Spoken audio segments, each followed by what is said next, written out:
আসসালামু আলাইকুম। আমি মোহাম্মদ সাদ্দাম হোসেন বলছি দিনাজপুর আইটির পক্ষ থেকে। আমরা আমাদের আজকের এই টিউটোরিয়ালে জানবো কম্পিউটারে স্কেপ কি এর কাজ কি।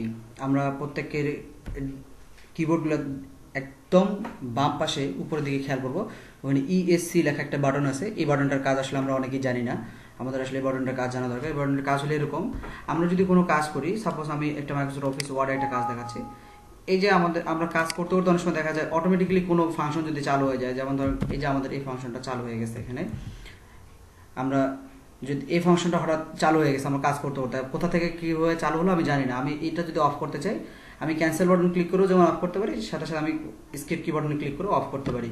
আবার ধরেন এই বাটনটা আমার চালু হয়ে গেলো, এটা একটা আলাদা একটা পর্দা চলে আসলো, আমি এই উইন্ডোটা ওপেন করতে চাচ্ছি, তাহলে আমি স্কেপ কি চাপে আমি এই উইন্ডোটা ওপেন করতে পারি।